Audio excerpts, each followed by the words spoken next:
భారత టెస్టు జట్టుకు భవిష్యత్తు సారథిపై ఇప్పటికే బీసీసీఐ ఓ అంచనాకు వచ్చేసిందని పీటీఐ కథనం పేర్కొంది. రోహిత్ వారసుడిగా స్టార్ పేసర్ వైపు మొగ్గు చూపినట్లు వార్తలు వస్తున్నాయి.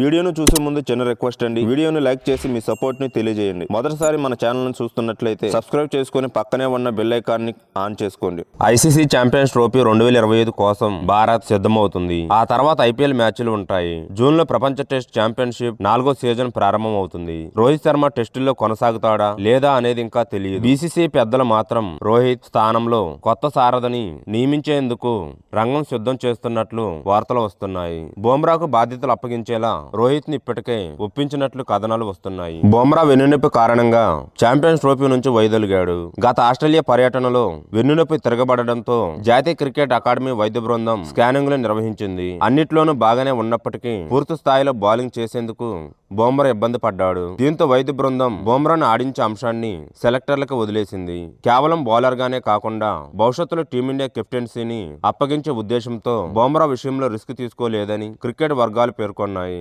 ప్రస్తుతం టెస్ట్ ఫార్మాట్ లో బుమ్రానే జట్టుకు వైస్ కెప్టెన్ గా ఉన్నాడు. బార్డర్ గవాస్కర్ ట్రోఫీలో భాగంగా తొలి టెస్టుకు బుమ్రా సారథ్యం వహించాడు.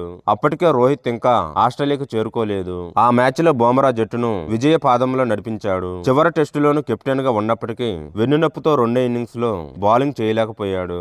ఆ సిరీస్ లో బౌలింగ్ తోనే కాకుండా తన నాయకత్వ పటిమతో అభిమానులను అబ్బురపరిచాడు. గత నెలన్నర రోజుల నుంచి బుమ్రా విశ్రాంతి తీసుకుంటున్నాడు. అతడు ఇంకా పూర్తి స్థాయి బౌలింగ్ చేయలేదు. ఐపీఎల్ నాటికి అతడు బౌలింగ్ ఫిట్నెస్ సాధిస్తాడని క్రికెట్ అభిమానులు ఎదురు చూస్తున్నారు. రోహిత్ ను టెస్టులకు ఎంపిక చేయకపోతే మాత్రం ఇంగ్లాండ్ తో టెస్ట్ సిరీస్ కు బుమ్రానే సారథి. బీసీసీఐ కూడా ఇదే ఉద్దేశంతో ఉందని పీటీఐ పేర్కొంది.